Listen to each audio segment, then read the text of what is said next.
দর্শক, আমি এই মুহূর্তে রয়েছি লক্ষ্মীপুর জেলার বশিকপুর এলাকায়, যেখানে আজকে ছোট্ট একটি মাসুম বাচ্চা গুলিবিদ্ধ হয়। এই জায়গাতে গুলির ঘটনা ঘটে। গুলির ঘটনা ঘটার পর মাত্র 7 বছরের ছোট্ট মাসুম বাচ্চা আবিদা, 2য় শ্রেণীর ছাত্রী, তার রক্তাক্ত দেহটা এখানে পড়ে থাকে। গুলির শব্দ শুনে তার মা এসে দেখে আবিদা ছটপট করছে। তারপর লোকজন এসে তাকে সেভ করার চেষ্টা করেছে। দর্শক, আকাশ টিভি 24-এর মাধ্যমে আমি আপনাদেরকে বশিকপুরের এই মুহূর্তে আপনাদেরকে দেখানোর চেষ্টা করছি। যদিও স্পষ্ট না, তবু লাইটের আলোতে যতটুকু আমি দেখানোর চেষ্টা করতেছি। এই লাইটের আলো যেখানে, এখানটায় যে কোনো একটা জায়গায় গুলির ঘটনা ঘটে। বাচ্চাটির বয়স কত? বাচ্চার বয়স হচ্ছে আপনার 7 বছর। 7 বছর। এই কোন ক্লাসে পড়ে জানেন? ক্লাস 2-তে।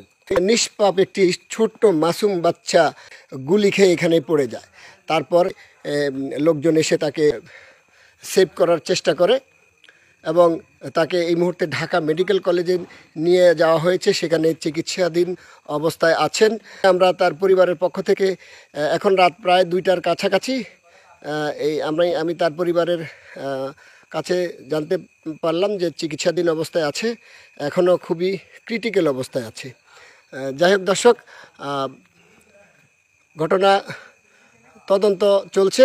এখানে সেনাবাহিনীর কর্মকর্তারা রয়েছেন পুলিশের কর্মকর্তা, ডিবির কর্মকর্তারাও রয়েছেন। দেখা যাক শেষ পর্যন্ত ঘটনার যেই বিবরণ, সেই বিবরণে কি উঠে আসে।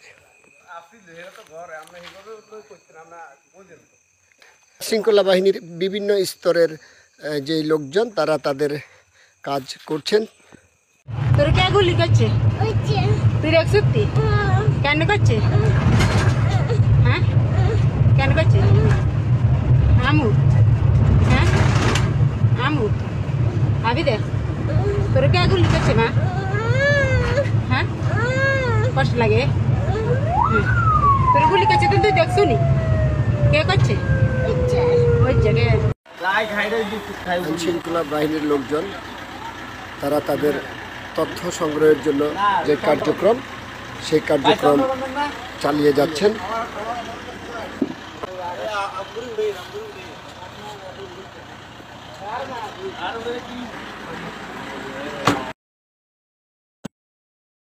পাঁচ ভাই বোনের মধ্যে 3 ভাই 2 বোন। 2 বোনের মধ্যে আবিদা ছোট্ট, সকলের ছোট আবিদা। এই ছোট্ট এই আবিদা এখানে শুয়ে থাকার কথা ছিল। আজকে আবিদা এখন মৃত্যুর সাথে পাঞ্জা লড়ছেন ঢাকা মেডিকেলে। এই বশিকপুর ছিল শান্তির একটি জায়গা, একটা সময় শান্তির একটি জায়গা। এই বশিকপুর আজকে অশান্তিতে রূপ কেন নিল? কে দিবে এটার জবাব? এলাকাবাসীর প্রত্যেকটি মানুষের মনে একটাই প্রশ্ন, কখন জানি আবার কি হয়ে যায়, কখন যেন আবার কোন ঘরে এসে গুলি করে। আজকের এই মর্মান্তিক ঘটনাকে কেন্দ্র করে পোদ্দার বাজার, বশিকপুর বাজার, এই মাদ্রাসার সামনে থেকে বিভিন্ন জায়গায় প্রতিবাদী মিছিল বের করা হয়। অনতিবিলম্বে দ্রুত যারা গুলি করেছে তাদেরকে শনাক্ত করে আইনের আওতায় আনার জন্য অত্র এলাকার সকলের এখন দাবি। নিষ্পাপ একটি মাসুম বাচ্চা, তার গায়ে গুলি লাগে, সাথে সাথে সেই তার ছোট্টখানি এই দেহটা উঠোনের উপরে পড়ে থাকে। তারপর লোকজন এসে তাকে হসপিটালে নিয়ে যায়। এই মুহূর্তে তাদের পরিবারের সূত্রে জানতে পারলাম ঢাকা মেডিকেলে চিকিৎসাধীন অবস্থায় রয়েছে। আমি একটু পরিবারের একজনের কাছে যাচ্ছি। আপনার কি হয়? আপনার মামাতো বোন? মানে বিষয়টা কি হয়েছে একটু বলতে পারেন?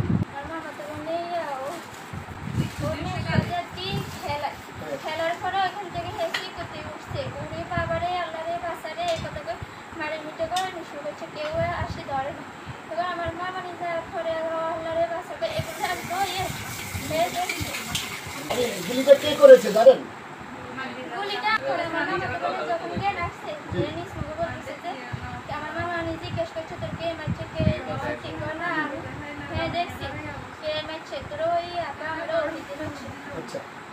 করে নাই চোখে গুলি চালাই মিঠু। আচ্ছা দর্শক, ওনাদের পরিবারের পক্ষ থেকে ওনারা ওহিদ নামের একজনের যে নাম বলেছেন, ছোট্ট মাসুম বাচ্চার মুখে ওহিদ নামের একজনের কথা আসছে, তিনি নাকি গুলি করেছেন। এখন আইন শৃঙ্খলা বাহিনীর দায়িত্বে যারা রয়েছেন তারা এই ঘটনা শুনে সাথে সাথেই চলে এসেছেন। এই যে তাদের এই ঘর, ছোট্ট মাসুম বাচ্চা আবিদা ঠিক এই ঘরে থাকতো, ঠিক এই ঘরে আজকে শুয়ে থাকার কথা ছিল। ঠিক ঠিক এই বেডে আজকে আবিদা শুয়ে থাকার কথা ছিল, কিন্তু ছোট্ট এই নিষ্পাপ আবিদা এখন ঢাকা মেডিকেলে মৃত্যুর কোলে পাঞ্জা লড়ছে। কি অপরাধ ছিল আবিদার? জাতি আজকে জানার জন্য খুব অধীর আগ্রহে অপেক্ষা করছে। আইন শৃঙ্খলা বাহিনীর বিভিন্ন স্তরের লোকজন ইতিমধ্যে মাঠে নেমেছেন। সেনাবাহিনীর লোকজনকে আমি দেখেছি, ডিবির লোকজনকে দেখেছি, পুলিশের লোকজনকে দেখেছি। তাদের তদন্তে কি উঠে আসে সেটা এখন দেখার বিষয়। আকাশ ভূঁইয়া, আকাশ টিভি 24।